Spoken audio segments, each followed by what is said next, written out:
Good evening friends, I am Gaurav Patel from 12 notes music productions. तो जैसे कि मैंने आपको बताया था लॉजिक के चैप्टर में, तो we are moving on sound engineering. तो आज पहला चैप्टर देखते हैं हम फ्रीक्वेंसी। बाकी की बातें हम बाद में करते हैं। तो जब भी हम EQ करते हैं तब हम देखते हैं कि कौन सी फ्रीक्वेंसी हम कट करेंगे, कौन सी हम अप करेंगे, उसको बढ़ाएंगे। तो आइए समझते हैं फ्रीक्वेंसी क्या है। ओके, तो सबसे पहले हम ये समझते हैं number of cycles completed in 1 second.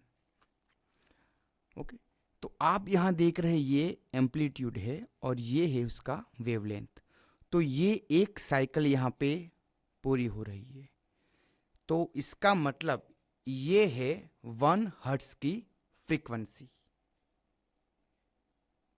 Okay, तो ये उसका एम्पलीट्यूड है और ये उसकी वेव लेंथ है, मतलब उसकी लंबाई कितनी है। तो ये है, यहाँ पे देख रहे हैं, this is an example of 1 hertz. और इसी तरह ये यहाँ से वापस आया, तो दो बने सर्कल्स, ऐसे साइकिल्स, मतलब ये 2 हर्ट्ज की फ्रीक्वेंसी है। 20,000 completed cycles per second, this means a frequency of 20,000 hertz. अभी ऐसे 20,000 साइकिल्स बनेंगे, तो मतलब उसका है वो 20,000 हर्ट्ज की फ्रीक्वेंसी है। तो लो फ्रीक्वेंसी कुछ इस तरह से होती है और ट्रिबल फ्रीक्वेंसीज कुछ इस तरह की होती है। आप देख रहे हैं बेस मतलब किक है, बेस गिटार है, और जो हाई से एकदम है, तो वो फ्रीक्वेंसी इस कुछ इस प्रकार की वो होती है। Frequency range of human ear is 16 hertz to 16,000 hertz. हम 16 हर्ट्ज से 16,000 हर्ट्ज के बीच ही हम सुन सकते हैं। ओके, तो आप जब भी आप EQ देखते हैं वहाँ पे क्यूबेस में जो मिक्स कर रहे हैं, तो आपको पूरा दिखता है वहाँ पे। तो आप मोस्ट ऑफली अब 20 हर्ट्ज तो वो आप कट करते हैं। We lose the capability of hearing higher frequencies when we get older. It is 20 hertz to 6 kilohertz.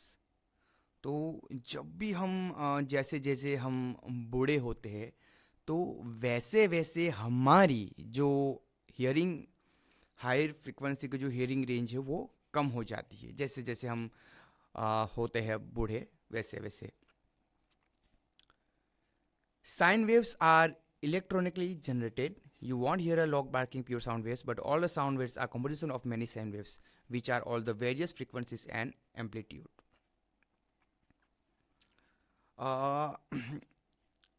Sound wave से वो इलेक्ट्रॉनिक जनरेट होती है। okay? तो एक डॉग है, आपको पता है कि वो मतलब छोटी सी आवाज़ को भी वो सुन लेता है, वो बहुत लॉयल होता है। तो हम इंसानों में जो हियरिंग रेंज है, जो तो वो डॉग से मतलब वो हमसे ज़्यादा अच्छी तरह से वो फ्रीक्वेंसी से वाकिफ़ होता है। Let's look at the guitar string frequency. हम उसमें बाद में जाएंगे, उस बाद में। गिटार है आपके पास, 6 स्ट्रिंग्स है।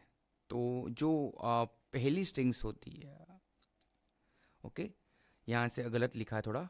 तो जो मोटी स्ट्रिंग्स होती है पहली, तो उसकी जो फ्रीक्वेंसी हो वो 82 होती है।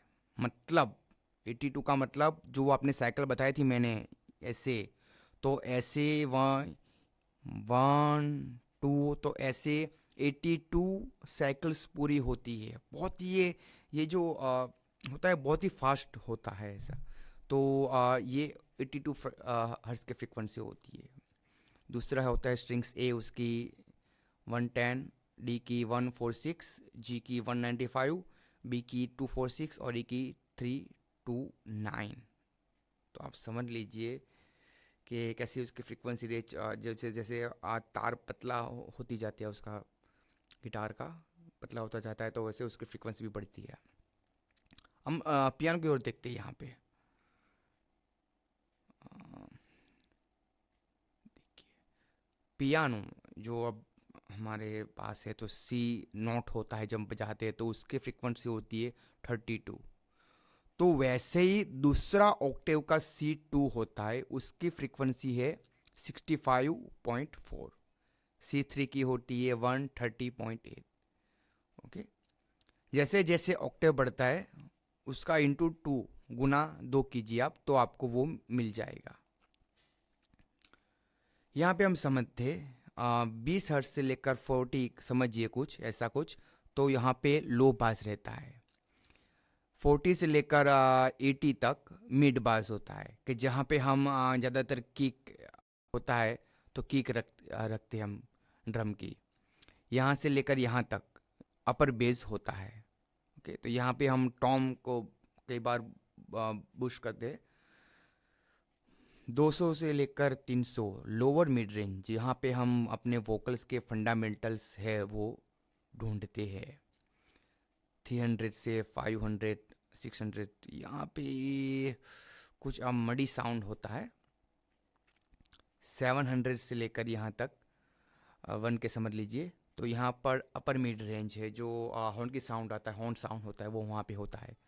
यहाँ पे अटैक साउंड होता है, लोअर ट्रिबल है यहाँ पे। 3 के से 5 के मिडल ट्रिबल, तो यहाँ पर बहुत ही अच्छा साउंड होता है। हम जो हमारी वोकल होता है वो ज़्यादातर यहाँ पे बूस्ट करते हैं। क्यों बूस्ट करते हैं वो मैं आपको बाद में बताता हूँ। ओके, तो यहाँ पे अपर ट्रिबल और ये है top Octave.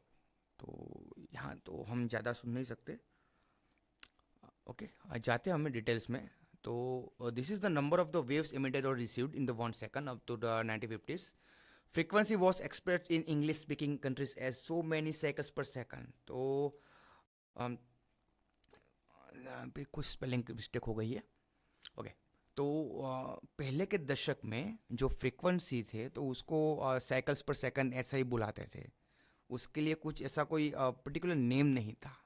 But this has been replaced by the hertz, वो commemorate the name of the German physicist in Heinrich Hertz, who was associated with early work in radio waves. Okay, तो Heinrich hertz जो German physicist थे, उन्होंने develop किया था, तो उनके नाम पर से ये हर्ट्स ऐसा नाम उसका रखा गया। बाकी पहले तो साइकिल्स पर सेकंड ऐसा कुछ हम बड़बड़ाते थे, लेकिन उसके बाद उसको एक नाम दिया गया। Okay, wavelength with many waves, the distance between the corresponding points on the successive waves is termed wavelength. The symbol used for the wavelength is Greek letter.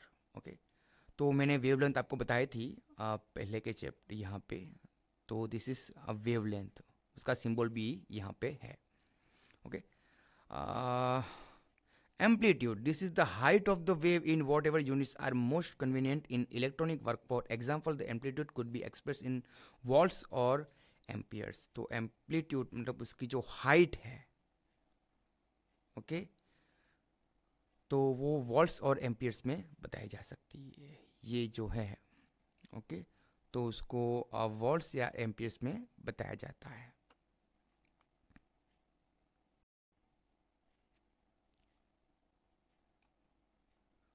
Velocity of sound waves in the air under normal conditions, sound waves travel at about 340 meters per second. This is close to 76 miles per hour and about 1120 feet second. The velocity varies slightly with air temperature, which is the wide period of the wind instrument need literally to warm up their instruments, as the pitch depends on the speed of the which sound waves oscillate with the instruments. For most practical purpose, apart from the instant to just quoted the variation is sound, a wave velocity with the temperature is unimportant.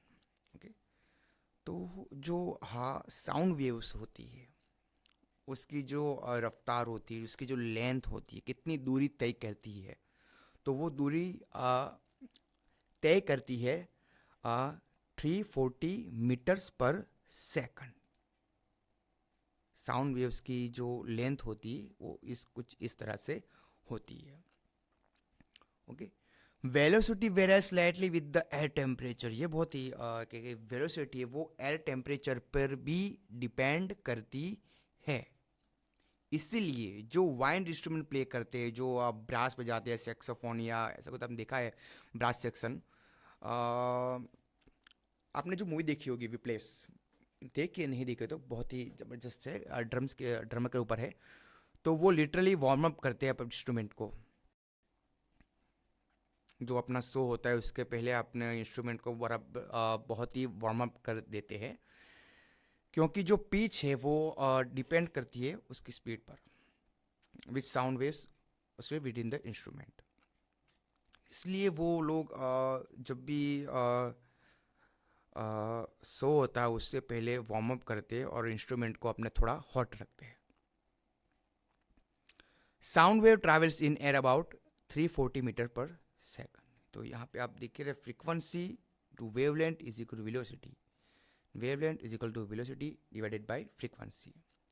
अभी हम 340 है velocity और एक 1000 hertz है, उसको frequency में इस तरह के रखते हैं, तो हमको मिलता है 0.34 मीटर्स 34 सेकंड। उसको मैं आपको ये इस तरह से कुछ समझा सकता हूँ मैं कि 16 हर्ट्ज की जो फ्रीक्वेंसी है उसकी वेवलेंथ है 21.25।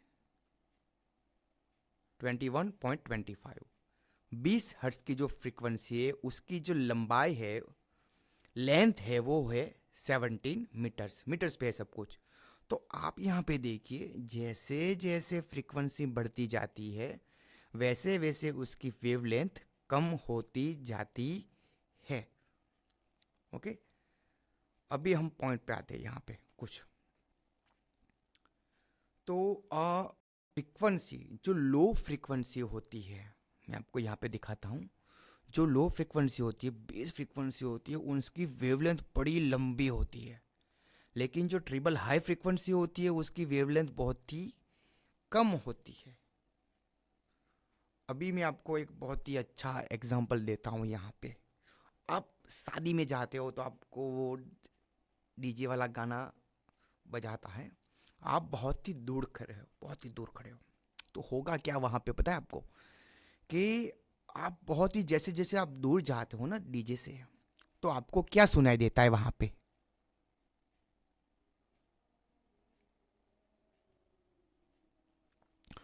तो वहाँ पे आपको सिर्फ किक सुनाई देती है, किक, डुम डुम डुम डुम, ऐसे बहुत ही दूर से। लेकिन जैसे जैसे आप नज़दीक जाओगे उसके, वैसे वैसे आपको गाना का जो हाई फ्रीक्वेंसी है वो भी सुनाई देगी।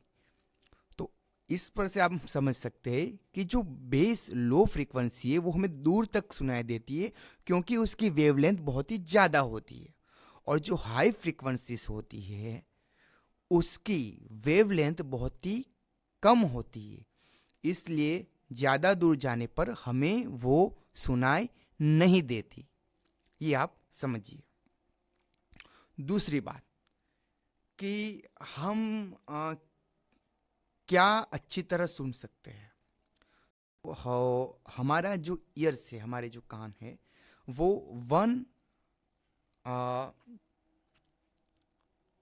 आपको दिखाता हूँ यहाँ पे,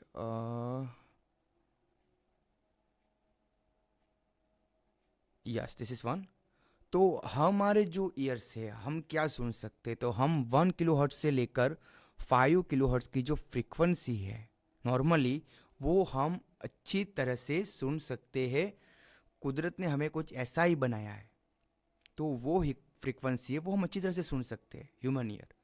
इसलिए ज़्यादातर हम वहाँ पर बूस्ट करते हैं। कोई भी आप ईयरफोन ले लो, कुछ भी ले लो, तो उसका जो फ्रीक्वेंसी रिस्पॉन्स ग्राफ होता है वहाँ पे यहाँ ये भाग बूस्ट ही रहता है, क्योंकि वो फ्रीक्वेंसी हम अच्छी तरह से सुन सकते हैं। तो जब भी आप ये क्यों कर रहे हो, आपको ऐसा लगता है कि यार ये इंस्ट्रूमेंट मुझे सुनाई देना चाहिए, तो आप 1 किलोहर्ट्ज से लेकर 5 किलोहर्ट्ज के बीच में उसे बूस्ट कर दो, तो वो सामने आ जाएगा। ओके, तो वो फ्रीक्वेंसी हम अच्छी तरह से सुन सकते हैं, तो वहाँ पे बूस्ट करना अच्छा रहता है, तो वो साउंड कुछ आगे आता है।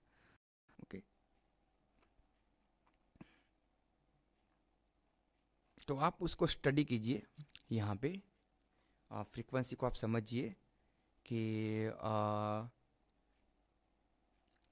फ्रीक्वेंसी और उसकी वेवलेंथ कैसी कम हो जाती है जैसे जैसे जैसे हम उसके आगे जाते हैं। ओके, तो आप जिससे इतना फ्रीक्वेंसी को समझोगे या डिफरेंट, आप गूगल पर सर्च कर सकते हो कि आप फ्रीक्वेंसी ढूंढिए कि गिटार की फ्रीक्वेंसी क्या है, पियानो के जो है उसकी फ्रीक्वेंसी क्या है, ब्रास सेक्शन है, तबला है, तो आप उसको आप ढूंढिए तो आपको पता चलेगा। तो जब भी आप EQ करने बैठोगे तो आपको तुरंत वो दिमाग में आ जाएगा। तो हम अगले जो चैप्टर है उसमें और डिटेल से जानेंगे। अभी हम थोड़ा बेसिक ही जानते हैं फ्रीक्वेंसी के बारे में।